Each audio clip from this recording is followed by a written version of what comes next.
This is episode 109 of Teacher Approved. You're listening to Teacher Approved, the podcast helping educators elevate what matters and simplify the rest. I'm Heidi. And I'm Emily. We're the creators behind Second Story Window, where we give research-based and teacher-approved strategies that make teaching less stressful and more effective. You can check out the show notes and resources from each episode at secondstorywindow.net. We're so glad you're tuning in today. Let's get to the show. Hey there, thanks for joining us today. We hope you are enjoying celebrating the holidays with your family and friends this week. So we wanted to re-air a favorite episode from last year about some of our favorite Christmas books. This is actually a great time to be checking out these book titles because you can often find sales on holiday books right after Christmas. Yes, I love post-Christmas book shopping. And we have a couple new favorites you can add to your list this year, like How Does Santa Go Down the Chimney by Mac Barnett and Santa Shark by Mike Lowry.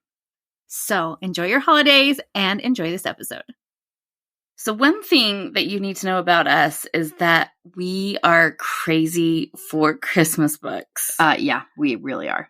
I mean, we're crazy for all picture books, and we both have large, extensive collections, but the Christmas section is for sure our favorite. Yes. So we thought it would be fun to share with you some of our favorite Christmas books that you may want to read to your students this year or add to your collection. To keep it fun, we decided on 10 categories of books to share about with you today. But we didn't share with each other what books we selected for each category. So we're going to discover each other's favorites together with you right now. I'm excited. This is going to be fun. Well, the first category is gingerbread. Do you want to go first, Heidi? Sure. I will go first. Okay, I think my favorite gingerbread book, and this was actually a really hard decision, because I have a lot, because I love to do, in December, I love to teach with all the different versions of the gingerbread story. But I think my favorite is Gingerbread Baby by Jan Brett. The illustrations are so cute. It has just a fun twist at the end. I like it better than the traditional tale of the poor cookie getting eaten. It's a little bit of a rough ending. Yes. That's just a softer ending, and they love that he has this little house. So that is my favorite gingerbread book. But I have to say, in preparing for this, I was looking over, my list of gingerbread books and going on Amazon. So this was just a lot of fun research for me. And I added 3 new titles to my cart, but I haven't bought them yet. So that was dangerous. You'll have to show me which ones you picked out. Okay. Emily, what's your favorite gingerbread book? I picked The Gingerbread Man Loose at Christmas. Oh, I love that one. By Laura Murray, and it has those hilarious illustrations by Mike Lowry. If you don't know about these Gingerbread Man books, oh, he's so cute, and he lives in this school, and there's a bunch of different versions of a back to school and St. Patrick's Day. And the book is told in rhyme, which is not always my favorite. I could go either way on that, but in this book, I think it works really well. And it's just such an engaging, funny story. And I also really love that it takes place in a school. Which is fun. And I like that, if your kids have background with the traditional gingerbread stories, it's just fun for them to make the connections about places that's similar and places that's different. So, can't go wrong with gingerbread books. Yes. The ones I put on my wish list are How to Catch a Gingerbread Man by Adam Wallace. I think it's part of that whole How to Catch series. We only have a few of those. So if that's good, let me know. And then I saw a cute one that was called Gingerbread Twins, but I couldn't see inside. I don't know that one. But the illustration looked really cute. So it needs some further investigation. Okay, report back. I will do that. Okay, Emily, now we're up to snowmen. Why don't you tell us your favorite snowman title? Because I think we might have the same one. Do you have a backup? Because I do have a backup. I do have a backup too. Maybe we'll share our backups too. Okay, so my choice is Snowmen at Christmas by Carolyn Buhner, I think is how you say it. Mm-hmm. And it's illustrated by her husband, Mark Buhner. Now, there's several books in this series, and I really love them all. But I went with Snowmen at Christmas for Christmas. And it's just this funny insight. If you haven't read any of these books yet, it's just a funny idea to explore of, what do you think snowmen do when we're not watching? And so this is, what do you think snowmen do for Christmas? And so you just get to see what the snowmen are doing as they prepare for Christmas. And it's just so cute and delightful. What was your choice, though? Oh, 100%. It was.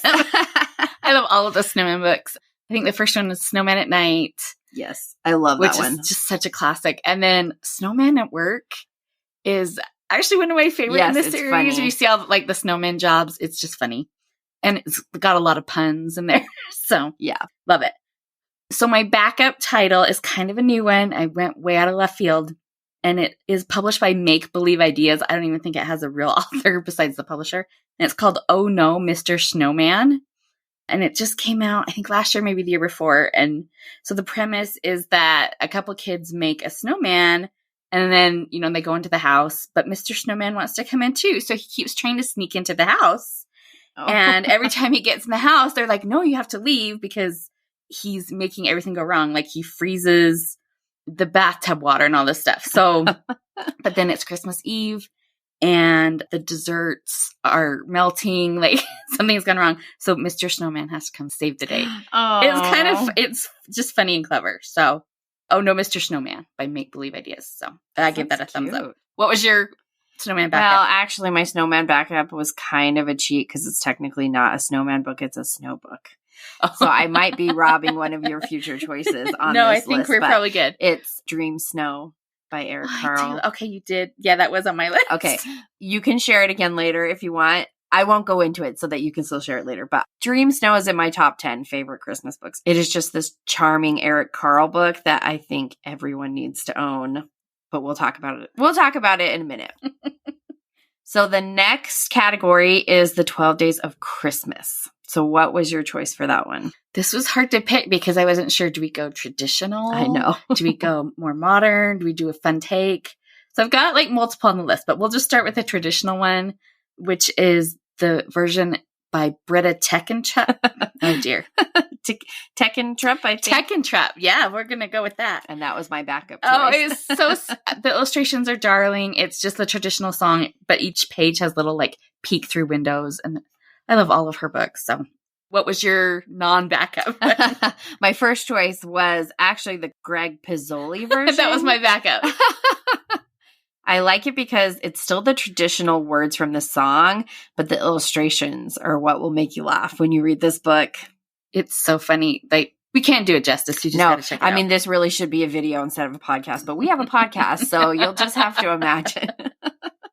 And I did have a third backup of 12 Days of Christmas by Jane Cabrera.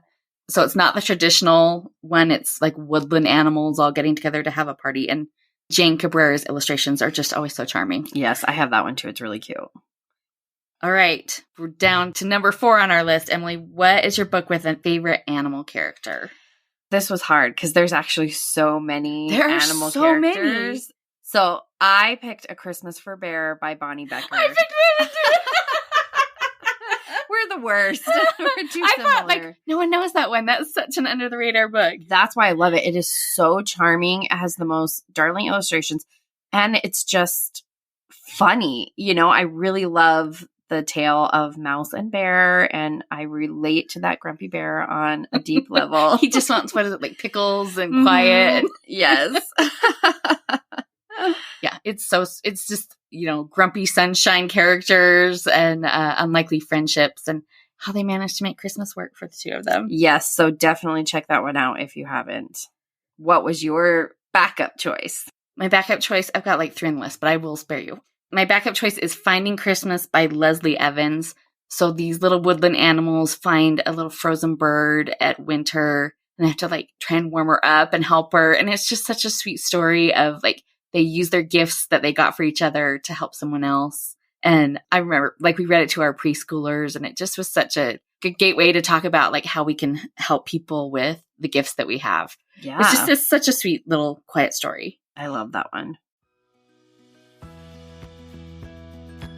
Hey there, teacher friend. Do you have a question or concern that could use a teacher-proof solution? We'd love to help you out by answering your question here on the podcast. You can submit your questions to hello@secondstorywindow.net and put podcast question in your subject line. We can't wait to hear what's on your mind. Okay, our next category is funny. What did you choose for a funny Christmas book, Heidi?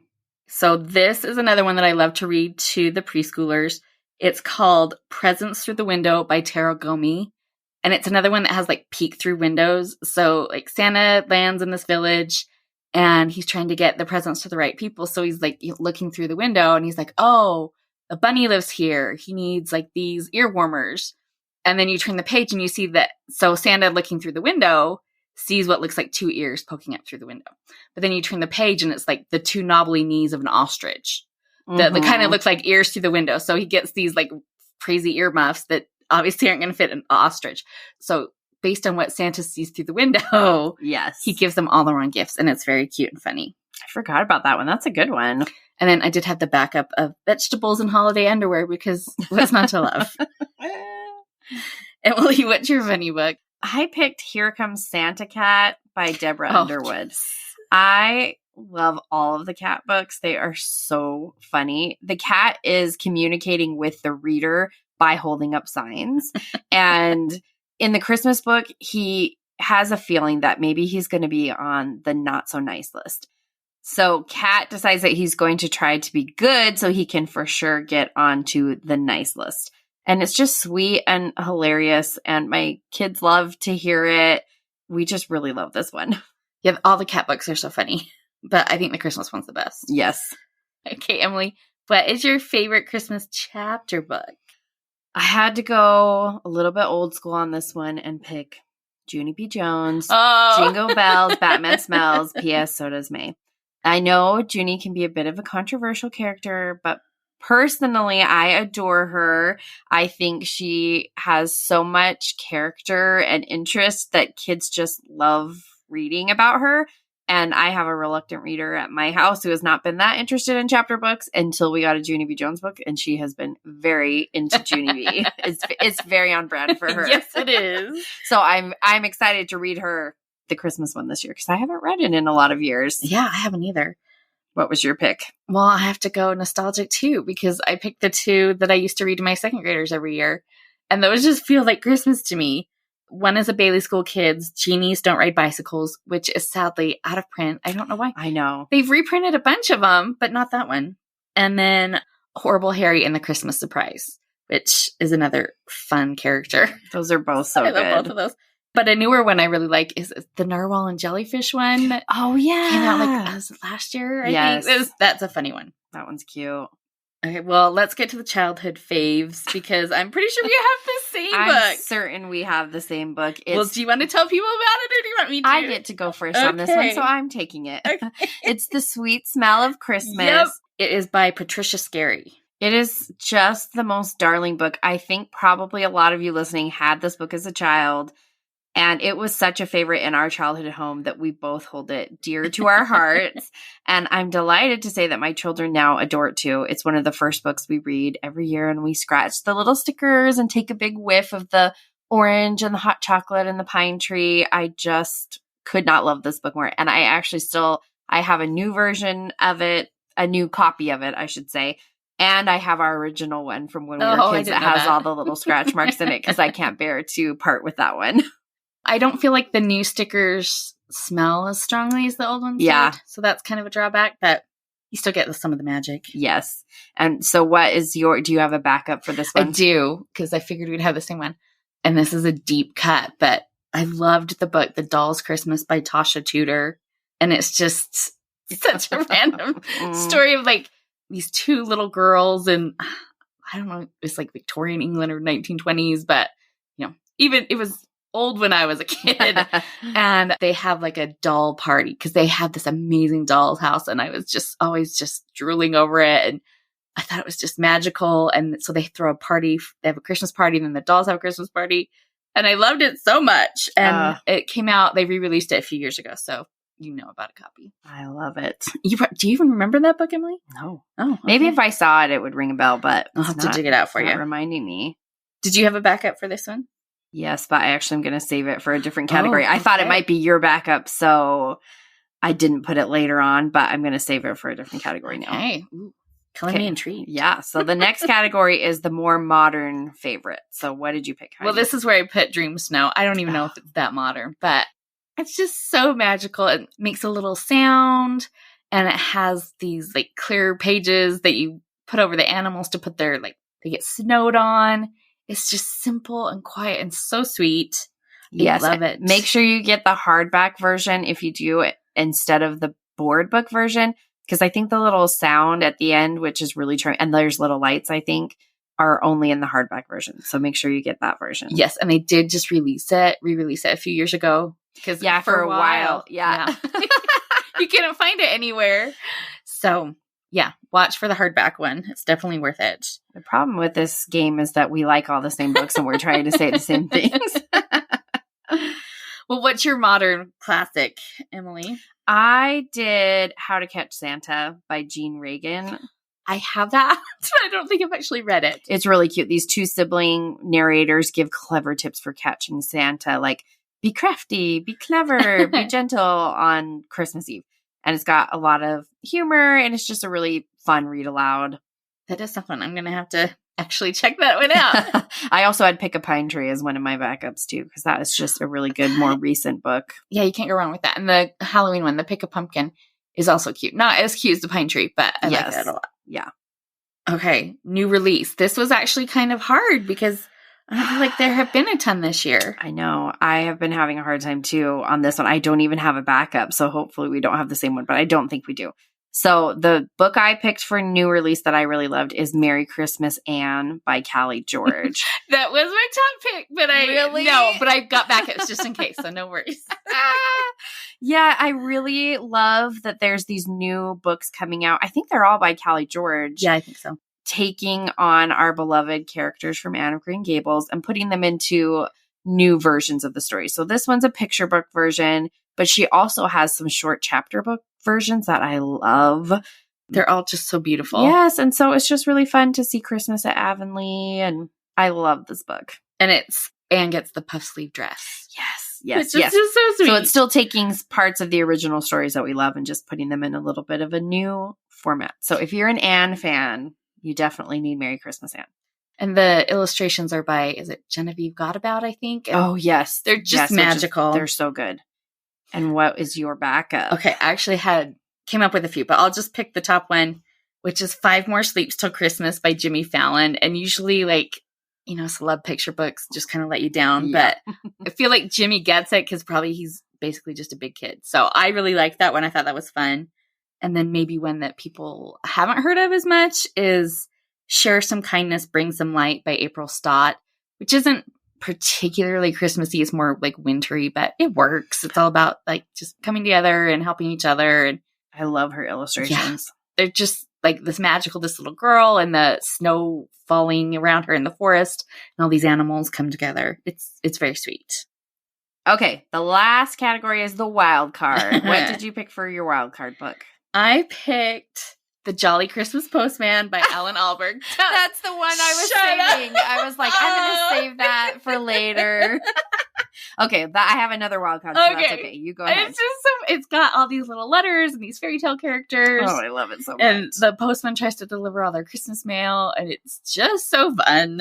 And I have to really hold myself back from being that mom that's like, be careful when you take the letter out. Don't crease it. Be careful. Just enjoy it. It's fun. Because each of the letters, sometimes they'll have little interactive things in there. Yes, I think there's a little puzzle in one of them. Yeah. Oh, I love it so much. It's just fun. It's a book and a gift all in one. I'm getting my Christmas books out today. I can't wait. Oh, fun.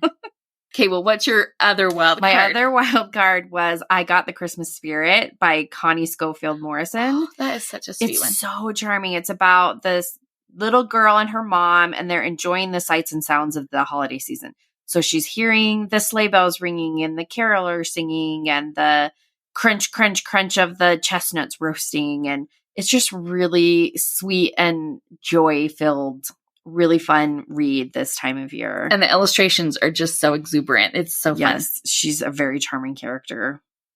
We'd love to hear about your favorite Christmas books over in our teacher-approved Facebook group. Now let's talk about this week's teacher-approved tip. Each week, we leave you with a small actionable tip that you can apply in your classroom today. This week's teacher-approved tip is prepare a list for tracking gifts you receive. So depending on where you teach, you will probably receive a gift or two for the holidays. And it's obviously not required, but it is a nice touch to send a thank you note for anything you might get. For one, it shows the parent that the gift actually made it to school. And then also the kids just feel so special to get a note in the mail from their teacher. Yes. So if you plan to send thank you notes, print a list of your students' names ahead of time. That makes it easy to track who sent which gift, because I just always expected, all the gifts will come on the last day. But they do not all come on the same day. Yeah. So prepare your list early in the month, and then as the gifts trickle in, you're just ready to go. I know I was always like keeping lists on sticky notes and trying to keep track of everything. So if you just print it now, we're all set. And if you're really on the ball, you could get your thank you note cards ready to go so you can start filling them out when you have a moment, just so that it's already out of your hair. And I have to say, when I was in first grade, my first grade teacher sent a thank you note postcard over Christmas break. And it is in my childhood memory book. And I just saw it again a few years ago. And I was just struck by what a lovely letter it was she sent. And I was so glad my mom sent it because it was very personal and sweet. And I bet I was so excited to get that letter over Christmas break. So consider sending a thank you note and prepare ahead to keep track of your gifts so you're ready if you decide to do it. To wrap up the show, we're sharing what we're giving extra credit to this week. Heidi, what are you giving extra credit to this week? My extra credit is going to my Sunbox light therapy lamp. That's a mouthful. I really struggle so hard with the winter darkness, like I think a lot of people do, but I typically wait till I start to feel lousy before I get out the sun lamp. But last year I had the idea to start using the lamp before I felt bad, and I really think that made a huge difference. So I just got out my lamp the other day for this year and hopefully does the trick. Fingers crossed. But if not, I might need an emotional support Hemsworth to get me through. So where do you get one of those? There's got to be a catalog. If you need to get a light before the winter blahs set in, there is a link in the show notes to the Sunbox that I like. Emily, what are you giving extra credit to this week? I'm giving extra credit to the book Meet Me in the Margins by Melissa Ferguson. It's about Savannah, an editor at a small publishing company that specializes in highbrow books. But she secretly has a dream of writing her own romance novel. Oh. So she keeps her manuscript stashed in a secret room at her office, and one day discovers someone else has been reading the manuscript and leaving her notes in the margins. So this is not serious literature, but it is a fun, cozy, light read that you'll love if you enjoy a good Hallmark movie. And it's the time of year for a fun light read. Yes. I wish it was Christmas themed, but we'll it's still good. That's it for today's episode. Check out some of our Christmas book recommendations and let us know your favorite Christmas books. We hope you enjoyed this episode of Teacher Approved. I'm Heidi. And I'm Emily. Thank you for listening. Be sure to follow or subscribe in your podcast app so that you never miss an episode. You can connect with us and other teachers in the Teacher Approved Facebook group. We'll see you here next week. Bye for now. Bye.